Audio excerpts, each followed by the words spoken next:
Hello everyone, welcome to our 18th lecture. This lecture is based on busbar protection. The busbar is the junction of an electrical network where many lines are connected together. It is the area in the power system where magnitude of fault current is very high. Busbar is the arrangement where number of generators are connected with each other. The busbar protection scheme demands smaller time of operation by quick operation of breakers, better reliability during internal faults, high stability in case of external fault. Whenever a fault occurs, the busbar protection scheme operates and trips all the transmission line connected to that. Hence, it isolates the bus from the rest of the system. Now here you can see generator 1, generator 2, generator 3 and generator 4 are connected. Line 1, line 2, line 3 and line 4. This is your bus. To this circuit breaker 1, 2, 3, 4. Here CTs are connected. Here the connection of CT is given to the differential relay. Here it is given to the differential relay. From relay it is given, trip signal is given to the circuit breaker. If any fault, internal fault occurs, then definitely all these circuit breakers CB1, CB2, CB3, CB4 will trip. All these 4 line get disconnected from the bus. There are several types of busbar arrangement. The choice of particular arrangement depends on many factors such as system voltage, reliability of supply, position of the substation in the system, flexibility and cost. The other factors are also as follows: simplicity of busbar arrangement, easy maintenance with interrupting power supply, economic viability with reference to the continuity of supply, availability of backup of busbar arrangement in case of any outage, flexibility in expansion and argument with a reference to future load growth. These are the factors while considering the busbar arrangement. We have different types of busbar arrangement: single busbar arrangement with sectionalization, main and transfer busbar arrangement, double busbar arrangement, 1.5 breaker arrangement. Now we'll switch over to the what are the different faults on the busbar. Most of the bus faults are ground fault with 67% of LG fault, 15% of LLG fault and 19% of triple LG fault. The causes of bus faults are meaning that are insulation failure due to deterioration of material, flasher caused by prolonged and excessive over voltages, failure of circuit breaker on the other switch gears, human errors in operating and maintaining the switch gear, foreign object falling across the bus bar, contact by animals, because this bus is exposed to the atmosphere. So we have number of faults. We have these 6 types of fault. Okay. Now because of this fault, damage to the equipment may happen, and this damage depends on which type of fault it is, what is the fault duration, what is the maximum fault level, what is the withstand capability of a switch gear. Okay, depending upon this, the damage of the equipment depends or it relies. A requirement of bus protection scheme. What we require for bus protection scheme: high speed protection during internal fault, in zone faults, stability for external fault, proper discrimination between 2 zones. It gives a reliable operation to avoid excessive damage to the equipment, danger to the personnel and disruption of service. These are the requirement of bus protection scheme. Now when we are considering the requirement of the bus protection scheme, definitely as we are using differential protection, here you can see here differential protection we are using, differential relay we are using here. Then as we are using CTs at both ends, so you know we require 2 identical CTs. Okay, but that CT may get saturated for external fault in case of heavy fault. Okay, so what is the impact of CT saturation on bus protective scheme? We'll see. CT saturation whenever the required flux density to produce the CT secondary current exceeds the core limit, CT saturates. In this condition, CT secondary current is distorted and does not follow the CT ratio. Suppose we have 400 by 1 ampere CT, then for 400 it should give as 1 ampere, for 500 it should give according to the value. But when it's saturated, it will not give that value. The secondary current will not be equal to in proportion with the primary current. Okay, it may get distorted, it may get vary.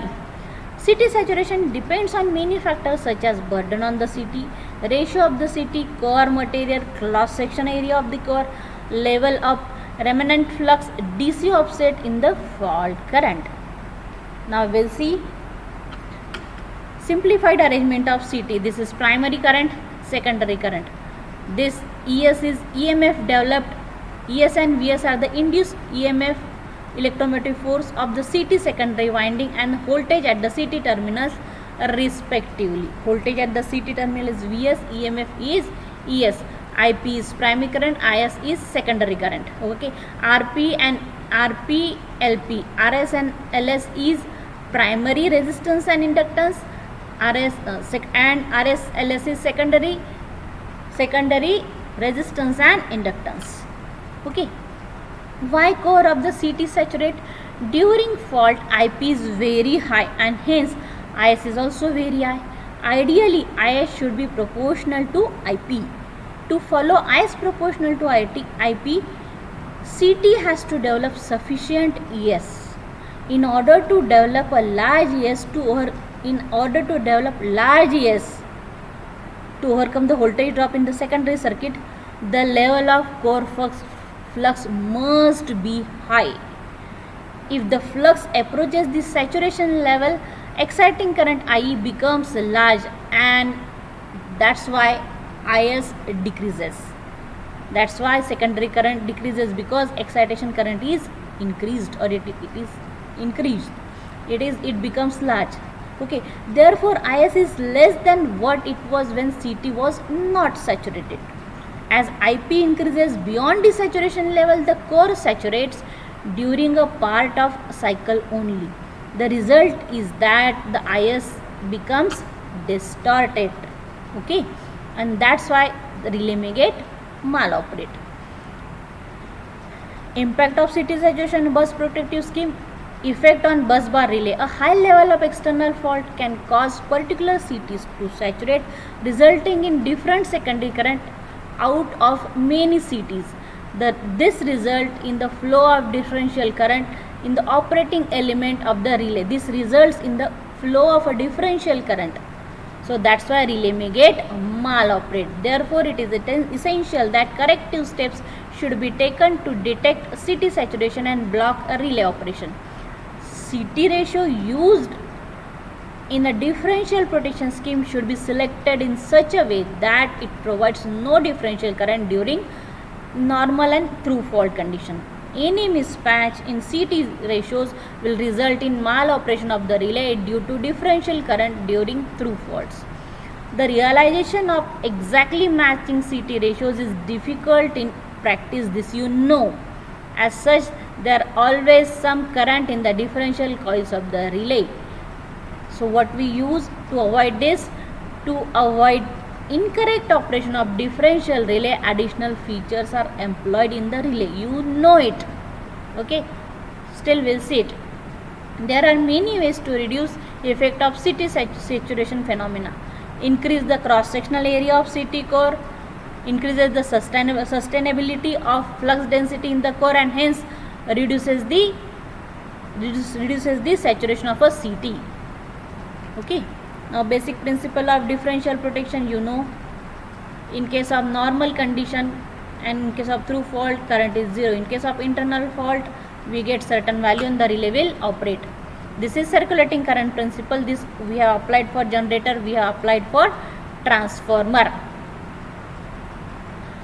The application of simple differential protection scheme is adversely affected by characteristics of CT. So for that, why we are using, what we are using, you know it, bias differential protection.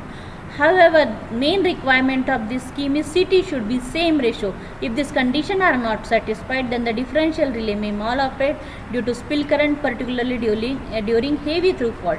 Even though the saturation characteristic of all CT is identical, the differential relay may maloperate because of transient DC component.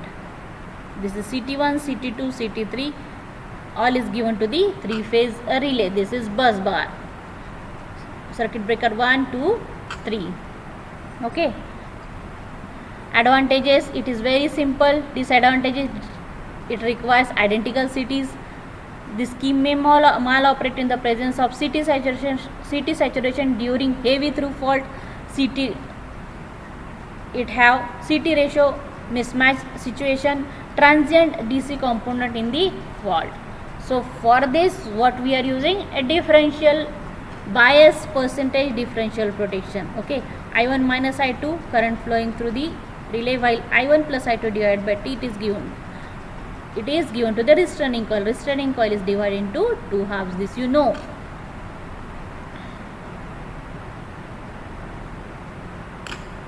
The ratio of operating current to the restraining current is expressed in percentage, and it is usually known as slope of relay characteristics. This is biasing, percentage bias characteristics, and this is your original characteristics. Non-operating region, and this is operating region. Advantages: high tolerance against substantial CT saturation, reduced requirement of dedicated CTs, use where comparatively high speed tripping is required.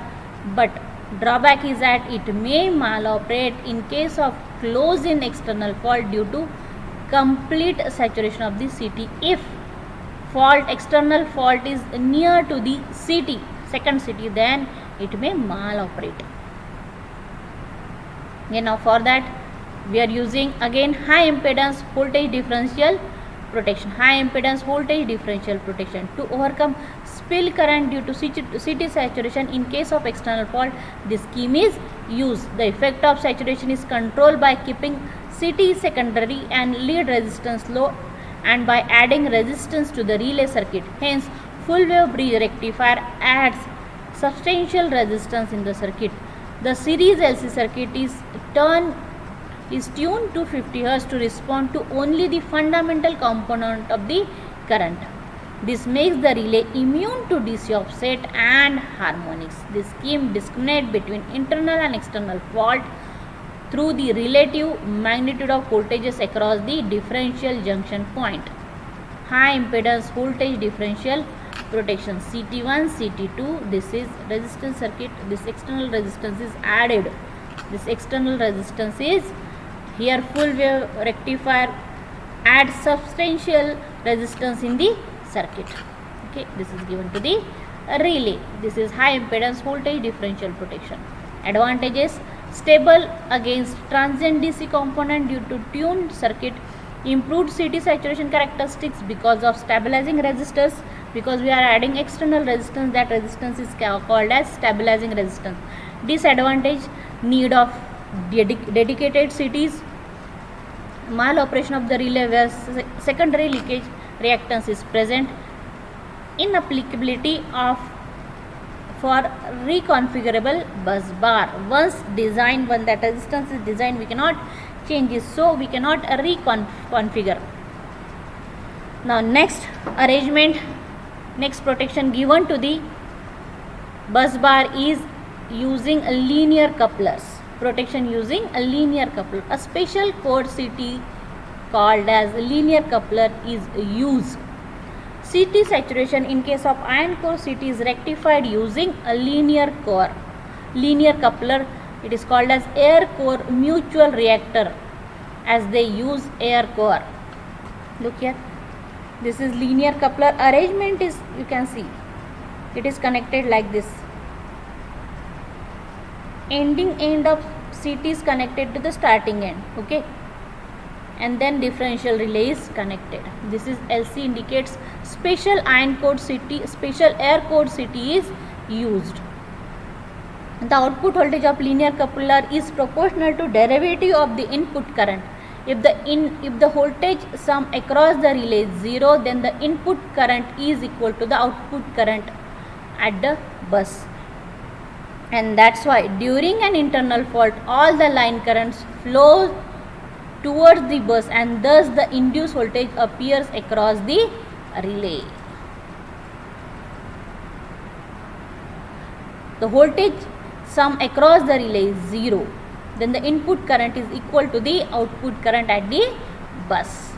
During internal fault, all the line current flow towards the bus and thus induced voltage appears across the relay and the relay will operate. A linear coupler is a special device. Advantage is that a linear coupler is a special device that can operate low energy relays compared to conventional CTs. Disadvantage: this scheme needs extra equipment to realize the benefits of microprocessor based relay, which increase the overall cost of scheme. Basic principle: if the power flow in one or more circuit is away from the bus, an external fault exists, whereas for power flow in all circuit into the bus an internal bus fault exists, whereas for the power flow in all circuit into the bus an internal bus fault exists. If the power flow in one or more circuit is away from the bus, an external fault. In case of internal fault, it is into the bus, whereas power flow in all circuit into the bus, then internal fault exists. Okay. Now another scheme is series trip directional scheme. During internal fault, R1 and R2 close simultaneously. Internal fault between these buses, R1 and R2 close simultaneously and energize auxiliary relay. As a result, it contact AX1 and AX2 closes. This energizes trip coil of circuit breaker and circuit breaker of respective line trips. Trip coil of circuit breaker of respective coil trips. Series trip direction scheme. Okay. Advantages: it is not affected by CT saturation. It compares the direction of the current and not the magnitude. Disadvantages of directional scheme: the reliability of this scheme is compromised by too many series contacts. Its circuitry is too complex and hence it requires careful and periodic review. It requires more time to provide coordination which initiate all series connected contacts of directional relay to clear a bus fault. Thank you. This is all about your bus bar protection.